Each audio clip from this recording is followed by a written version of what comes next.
Good morning to all of you. तो देखते हैं कि आज का करंट अफेयर क्या है। तो पहला देखते हैं, सड़क दुर्घटना की जांच के लिए 20 जिलों में 89 क्रिटिकल कॉरिडोर बनाए जाएंगे। क्या क्रिटिकल कॉरिडोर? और कितने दुर्घटना बाहुल्य क्षेत्रों में? 3233। ये प्री के लिए इंपॉर्टेंट, ये ध्यान रखना। दूसरा देखते हैं, इसका नाम रहेगा विशेष क्रिटिकल टीम। इसका नाम रहेगा, इसको बोलेंगे स्पेशल क्रिटिकल टीम। दूसरी इंपॉर्टेंट खबर देखते हैं, फूड सेफ्टी बैन पर है कि जब भी हम लोग देखते हैं ना कि पनीर में खूब मिलावट है, खोए में खूब मिलावट है, खाद्य पदार्थों की जांच होगी। बड़े जिलों में जैसे लखनऊ है और ऐसे जिलों में तो 2 वैन होंगे। छोटे जिलों में जैसे गोंडा है, बस्ती है, यहाँ पर 1 वैन होगा। उसका एक जिले का 1 महीने का 1 वैन का रूट तय हो जाएगा। वो जा करके जांच करेगा, दुकानों दुकानों पे रैंडम जांच करेगा। रूट चार्ट बनेगा हर जिले के लिए। लेकिन कितनी हास्यास्पद बात है कि जब रूट चार्ट बन ही जाएगा तो इस बैन की उपयोगिता क्या रह जाएगी? वो मॉडिफाई कर लेंगे, खोया हटा देंगे। तो मतलब रूट चार्ट पहले बन जाएगा, और वो गाड़ी कहाँ जा रही है वो भी पता चलेगा, जो सब पता ही चल जाएगा। तो उसमें फिर फूड फूड सेफ्टी किस चीज का रहेगा? आदमी छिपा देगा उसको। लेकिन फिर भी चलो, कोशिश कर रही है सरकार कुछ बेहतर करने के लिए, तो बेहतर ही, क्योंकि बहुत ज्यादा खोया में तो देखिए। और एक बात और बताएं आपको, ये कुछ भी कर देंगे, इतना पनीर खोया आएगा कहाँ से? मार्केट में तो बहुत कमी हो जाएगी इस चीज की। फिलहाल हम लोग को उससे जरूरत नहीं है, जरूरत हम लोग को ये जानने की है फूड सेफ्टी बैन क्या है, इसका पर्पज क्या है, ये कैसे काम करेगा। पर्पज है कि मिलावट को कम करना। काम कैसे करेगा? जिलों में रूट तय रहेगा, जाकर के वो रैंडम चेक करेगा। बस इतनी बात। तीसरी खबर देख लेते हैं कि 2 दुधारू पशु, ये इंपॉर्टेंट है किसके लिए? प्री के लिए। 2 दुधारू पशु वाले जितने भी जो किसान हैं जिनके पास 2 दुधारू पशु हैं, उनको मुफ्त में चारा मिलेगा। मुफ्त में चारा मिलेगा। मिनी किट मिलेगी चारे की। इसमें 24,896 किट। कौन करेगा? पशुपालन विभाग करेगा, ये वितरित करेगा। दूसरा कि इसका नाम है चारा विकास कार्यक्रम। किसके द्वारा? पशुपालन विभाग के द्वारा चलाया जा रहा है। इसके तहत क्या होगा? जिन किसानों के पास 2 दुधारू पशु हैं उनको चारा भी मिलेगा और दाने की किट भी मिलेगी।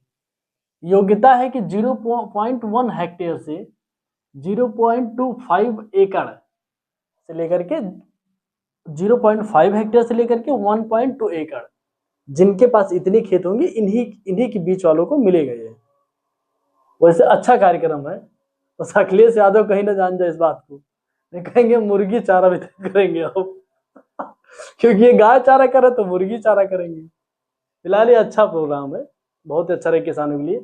इन सभी की प्रॉब्लम ये होती है ना, इनमें इतना भ्रष्टाचार हो जाता है कि सरकार जिस कार्य को करती है कि ये पॉजिटिव हो, उतना निगेटिव होता चला जाता है। प्रॉब्लम इन सभी चीजें। ये जानते हैं फूड बैन वाला, आप देख लीजिएगा, पैसे पहले से ही पैसा फिक्स रहेगा, आओ लेकर के जाओ, कुछ नहीं होने वाला है। लेकिन फिर भी सरकार कह रही है हम लोग को पढ़ना है, पढ़ने से जरूरत हम लोग को। किस चीज का क्या उद्देश्य है, कौन सा डिपार्टमेंट कर रहा है, आप मेंस में भी लिखेंगे इसको तो भी लिख सकते हैं, प्री के लिए तो इंपॉर्टेंट है ही। अब जैसे ये है केवल मेंस के लिए, प्री के लिए है ही नहीं। ठीक है। अब आंख बताएगी हेल्थ रिपोर्ट, रेटिना स्कैन करेंगे। ये डॉक्टर राजेश कुमार पांडे जी हैं, आईआईटी बीएचयू के स्टूडेंट हैं। डिपार्टमेंट ऑफ मैथमेटिक्स, ये इंपॉर्टेंट नहीं है, आईआईटी बीएचयू के भी इंपॉर्टेंट नहीं है, बस जानिए कि भारत के ही हैं। इनका नाम ध्यान रखिएगा, डॉक्टर राजेश कुमार पांडे जी हैं। अब आंख बताएगी हेल्थ केयर कैसे? रेटिना स्कैन करके। तो ये जो टेक्नोलॉजी है या जो जिस एल्गोरिदम पे काम करेगा, इसको कहते हैं पंचर्ड विंडो एल्गोरिदम। अभी मैं इसका स्क्रीनशॉट ले लिया हूं क्योंकि ज्यादा हो रहा था डेटा, लिखने में प्रॉब्लम आती। ये कौन सा एल्गोरिदम है, क्या टेक्नोलॉजी है, वो भी हम लगवा देंगे स्क्रीनशॉट, देख लीजिए, हिंदी इंग्लिश दोनों लगवा देंगे। सुपरवाइज कैसे किया जाएगा? ये सुपरवाइज एल्गोरिदम है, ये देख रेख में किया जाएगा, ऐसा नहीं कि बस खाली मशीन ही।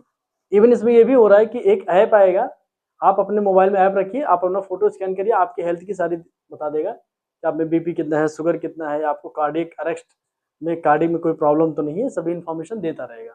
अभी आगे की बात है, फिलहाल ये दुनिया की बड़ी पत्रिकाओं में इसका जो है प्रकाशन हुआ है, जिन्होंने रिसर्च जो किया इन्होंने, बहुत अच्छा रिसर्च है, आगे अच्छा रहेगा। अब एसबीआई ने रिपोर्ट दिया है gold policy. Gold policy for which country? For India, क्योंकि भारत का ही एसबीआई, तो ओबियसली भारत के लिए करेगा। इन्होंने कहा है कि सोना को परिभाषित किया जाए, ये वस्तु के रूप में या मुद्रा के रूप में, 2 रूप में परिभाषित करें सोने को। ये भारत सरकार से इनका रिक्वेस्ट है। सरकार फिर इन्होंने डेटा दिया है कि केंद्रीय बैंक के पास यानी आरबीआई के पास 880 टन सोना है।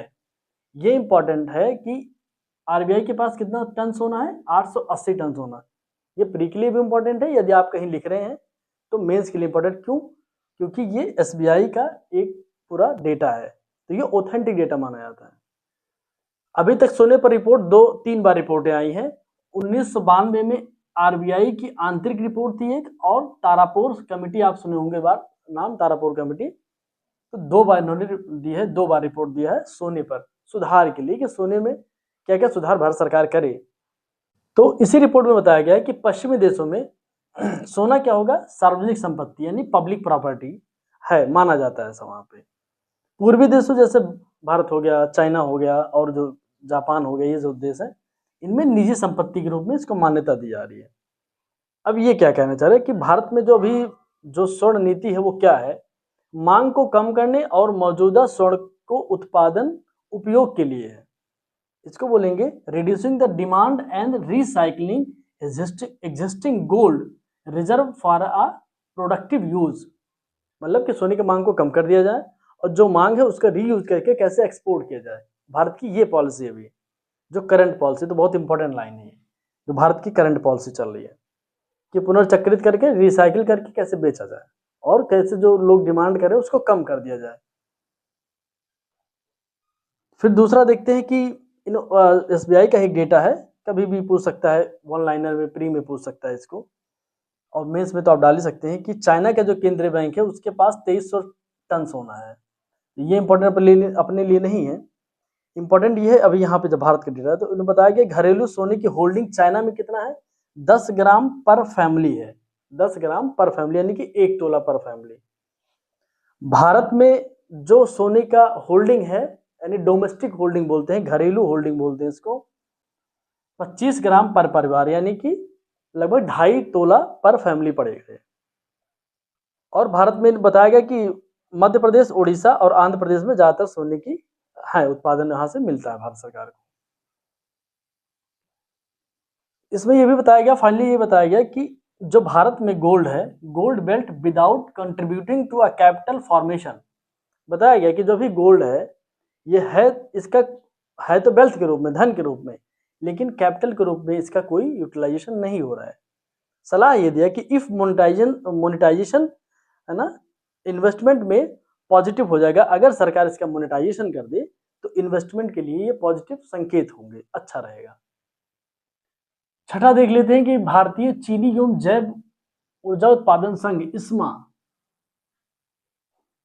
तो इसमें यह बताया गया है कि जो इस बार इस वित्त वर्ष में जो उत्पादन का अनुमान लगाया जा रहा है 16 से 18% चीनी का उत्पादन बढ़ जाएगा, शुगर प्रोडक्शन बढ़ जाएगा। कितना हो जाएगा? 343.5 लाख टन। ये प्री के लिए आप ध्यान रखिएगा, ये उत्पादन बढ़ जाएगा। अब इसमें उत्पादन अगर बढ़ रहा है तो बता रहे हैं कि कहां कहां कैसे कैसे यूज होगा। 34 टन सोना एथेनॉल उत्पादन में उपयोग होगा। 285 लाख टन घरेलू खपत यानी डोमेस्टिक यूज में 285 टन पूरे भारत में इस साल अनुमान है कि उपयोग किया जाएगा। रेस्ट बच रहा है 24 लाख टन अधिशेष यानी कि सरप्लस जो बच रहा है। अब ये न्यूज यही आई थी कि ये जो अधिशेष बच रहा है ये संघ भारतीय चीनी एवं जैव ऊर्जा उत्पादन संघ कह रहा है सरकार से, दबाव डाल रहा है सरकार पे कि हमको एक्सपोर्ट के लिए छूट दी जाए। अब आप सोचेंगे चीनी का एक्सपोर्ट नहीं हो रहा है, नहीं, बंद कर दिया गया था, बीच में कम कर दिया गया था। क्यों? क्योंकि भारत में जो एथेनॉल बन रहा है, एथेनॉल तो 34 लाख टन आप देख रहे हैं एथेनॉल के उपयोग में जा रहा है। इसीलिए सरकार ने कहा था कि अब चीनी का जो एक्सपोर्ट बंद कर देंगे और ये जो हमारे घर अपने घरेलू जो चीनी उत्पाद हो रहा है एथेनॉल के उपयोग में करेंगे। तो ये संघ कह रहा है कि जब उत्पादन अधिशेष हो रहा है, सरप्लस हो रहा है, तो अब एक्सपोर्ट के लिए छूट दी जाए। इसमें यही कहा जा रहा है। 7वां देखते हैं, कच्छ के रण में एक लखपतपुर गुरुद्वारा साहिब, वहां पे एक है, सिख के लिए माना जाता है गुरुद्वारा साहिब। बस इतना इंपॉर्टेंट रखना क्योंकि मोदी जी ने इसकी चर्चा की है। 2001 के भूकंप आया था तो पूरी तरह से ग्रसित हो गया था, फिर मोदी सरकार जब आई थी तो इन्होंने पूरा उसको फिर से रिनोवेट करा दिया। इंपॉर्टेंट इतना, कच्छ के रण में है लखपतपुर गुरुद्वारा साहिब, इतना इंपॉर्टेंट है और कुछ भी इसमें ज्यादा नहीं करने के लिए, क्योंकि पुरानी चीजें तो हो सकता है कभी पूछ ही लें, कच्छ केरल से जुड़ा है तो पूछ सकते हैं।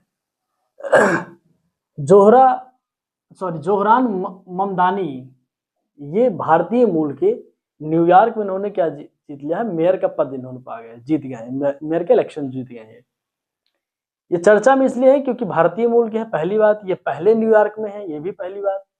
दूसरा, जो मीरा नायर भारत की फिल्म मेकर हैं, मीरा नायर के लड़के हैं, इनकी पार्टी का नाम था डेमोक्रेटिक पार्टी, ये ध्यान रखिएगा। अब ये कितने प्रतिशत वोट पाए बिल्कुल नहीं इंपॉर्टेंट है, लेकिन फिर भी जान लीजिए 50.4, कुछ कभी कभी चीजें अनयूजुअल हो जाती है, कभी कभी सेंटेंस में पूछ लेता है यूपीपीसीएस, तो उसमें ध्यान रखिएगा कि 50.4% टोटल वोट पाए थे वो।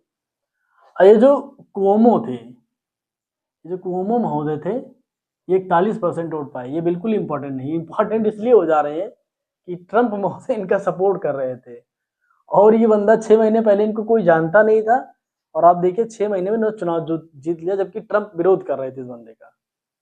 तो ये बहुत बड़ी चीज है कि वहां पे जाकर विदेश, वो भी अमेरिका में, न्यूयॉर्क में जाकर के चुनाव जीत लिया जब ट्रंप भी विरोध कर रहे हो।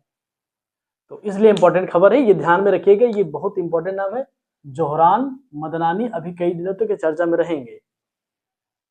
नवी खबर देख लेते हैं कि निजी स्कूल में 6.5 लाख बच्चों को प्रवेश दिलाने का लक्ष्य किया है उत्तर प्रदेश सरकार ने। पिछले साल भी सरकार ने लक्ष्य किया था। तो सत्र 2026-27 में कितना लक्ष्य है? 6.5 लाख एडमिशन दिलाएंगे, किसमें? प्राइवेट स्कूल में। कितने स्कूल भारत उत्तर प्रदेश सरकार ने कितने स्कूल को रजिस्टर किया है? 65,000 प्राइवेट स्कूलों को किया है। ठीक है। किस कक्षा से होगा?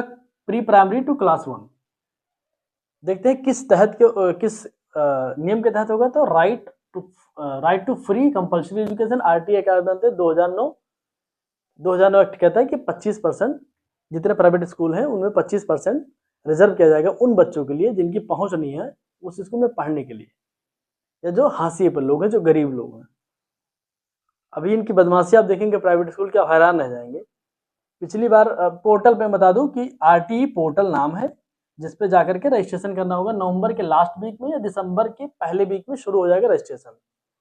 लास्ट ईयर में टारगेट था उत्तर प्रदेश सरकार का 3.5 लाख एडमिशन कराने का, और एडमिशन हुआ कितना था? 1.41 लाख। बहुत इंपॉर्टेंट डेटा है। टारगेट कितना था? 3.5 लाख का, हुआ कितना? 1.41 लाख।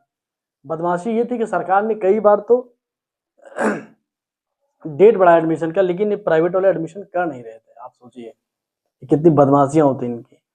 3.5 लाख सरकार का टारगेट था, 1.41 लाख हुआ तब जब योगी सरकार ने डायरेक्ट हस्तक्षेप, योगी सरकार मतलब योगी जी खुद के थे हस्तक्षेप।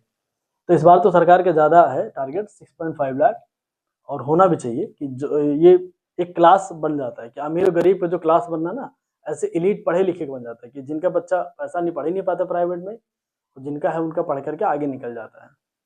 तो ये रहा करंट अफेयर आज का। मेरे चैनल को लाइक करिए, सब्सक्राइब करिए, शेयर करिए। बहुत बहुत धन्यवाद।